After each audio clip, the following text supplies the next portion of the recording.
Can you smell that? Howdy, I'm inside the world's oldest underwater hotel right now. Underwater hotel for the next 24 hours. For the next 24 hours. Staying there overnight. Like, there's some form of a template to be a YouTuber. Cha. This guy is right. Like, YouTube just isn't about sharing your passion anymore, but about how much money you can squeeze out of your audience.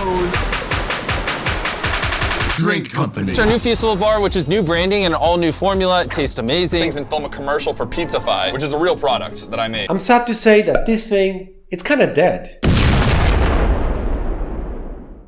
Almost every single primitive building channel is underpinned by countless different lies, and we've got tons of evidence. What is your favorite? Well, we got the evidence. No one Let's see it. So why is YouTube the way it is? And I believe it's because of this.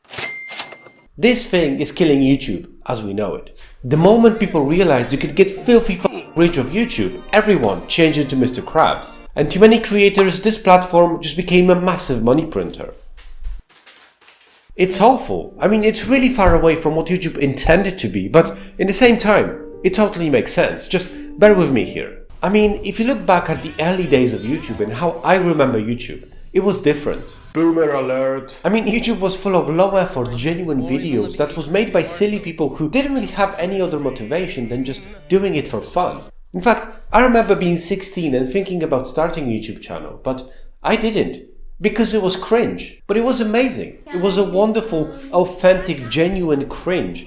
And people loved it for that. That was the reason why they went to YouTube. And you could relate to these people. I mean, you could relate to someone talking in their bedroom or just playing COD and aimlessly talking.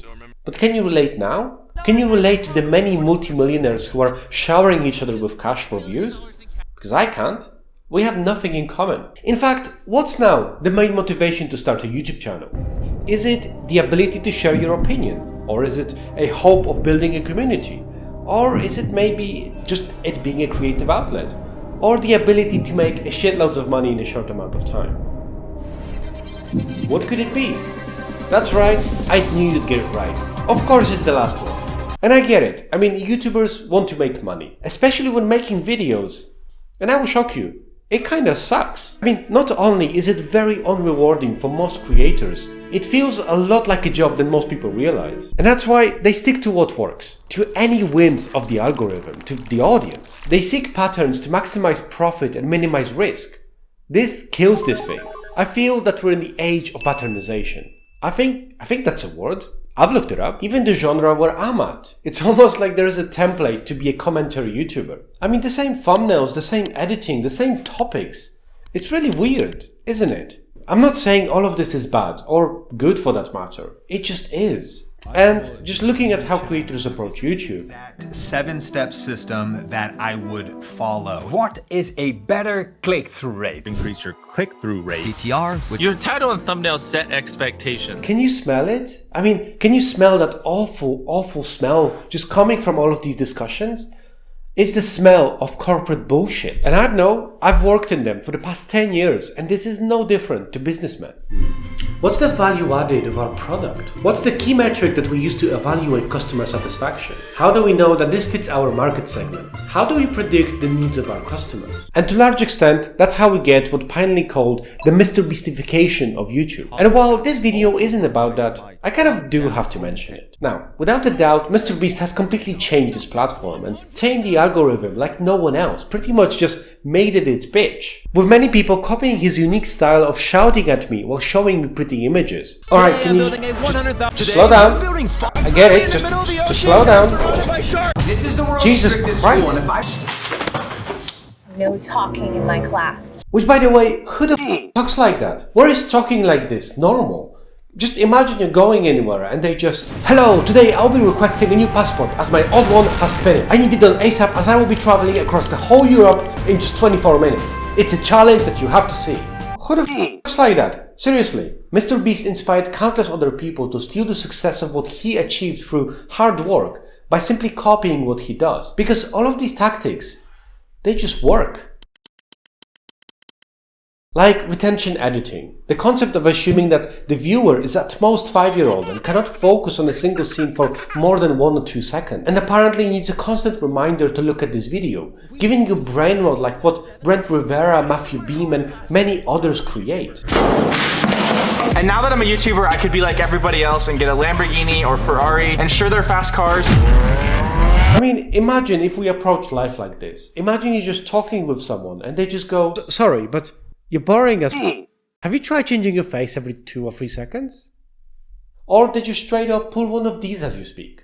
Come on, it'd be a disaster. And to be clear, I don't really have anything against these people. I mean, I don't really know any of them. But this content, I hate it. I hate it with passion. Today, I'm gonna be building a secret room just to hide from my kids. And if you combine all of these tactics with a little sprinkle of magic, it gives you something like this. Walking on water, falling off a 6-story building, using the force to punish those who have wronged me. These are all real illusions that I'm going to be creating today to blow the minds of unsuspecting strangers. This is a great video, isn't it? In fact, it's the most popular RX video. Exciting. But wait, what is that? And they're going to be interviewing real people that I brought in from Craigslist to give taste testings and film a commercial for PizzaFi, which is a real product that I made. And suddenly, it hits you. Ugh.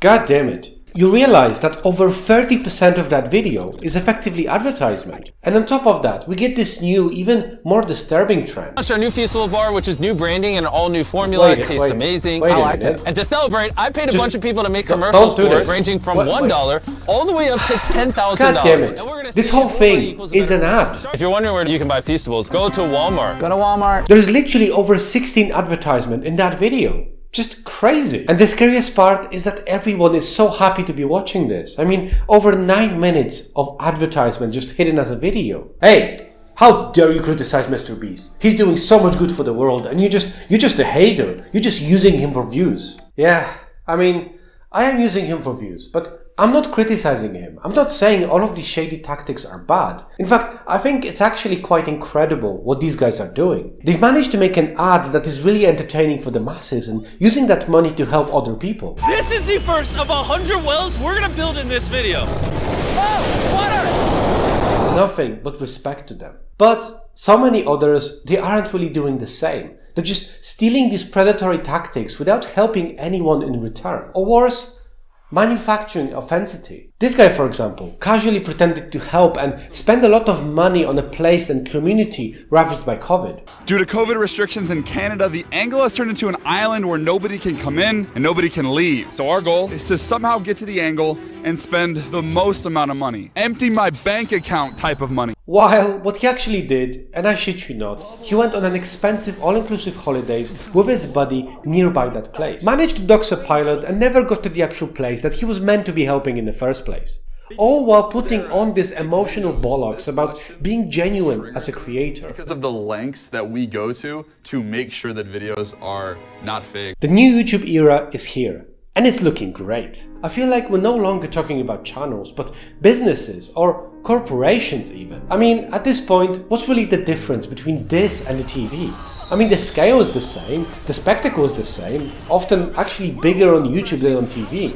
The amount of ads is the same. The main difference is that on TV, these ads are buckled together so that I can go and have a shit or just completely ignore them while they are playing. While on YouTube, they're built into the story. There's no escape. You see, YouTube has become the very thing it swore to destroy. It evolved, just backwards. Today we're playing Minecraft, but the entire world is upside down! We're gonna beat Minecraft, but we're upside down! Today we're stuck on one block upside down. Gravity got flipped upside down! The patternization and the laser focus on retention is removing the human aspect from YouTube. It doesn't have to be human, it just has to be exciting. No gaps, no boring parts, no yourself. However, apparently there is a renaissance on YouTube happening. As with all pendulums, at some point it has to swing the other way. Oh, Jesus Christ. People seem to be in a dire need of authenticity. With all of these nutritionless meals, they're looking for something with value. Something different. And you see, that's how we get this wonderfully awkward dude. My name is Ryan. Ryan, who are you? I'm Lord Farquaad. I'm in my redemption era. I'm trying to change the narrative. Ah! Ryan Trahan, or is it Trahan? This man has managed to make awkwardness cool again. Apart from my crippling inability to not create small talk. You ever been to New Panda Buffet? Nah. This man and many others are proving that you can do things differently, that you can still carve your own way on this platform without being a copy of someone else, that awkward jokes can get you over 15 million subscribers, or that you can tell a genuine story without having to worry about retention. Do you want to know how long this shot was? Of his wife just talking with no changes of angles? Over 30 seconds long, and it was great. So is YouTube changing? Is YouTube on its way to become authentic again? Are we on the verge of a massive cultural change? I don't know, but I do know that the road of authenticity, of just being yourself, is a lot more difficult and far less likely to make you rich than just straight up copying someone else. So you can make from that what you will. I would definitely love to hear what you think in the comments below. Make sure to subscribe and join the Sausage Gang, the spiciest gang on the internet. Peace out.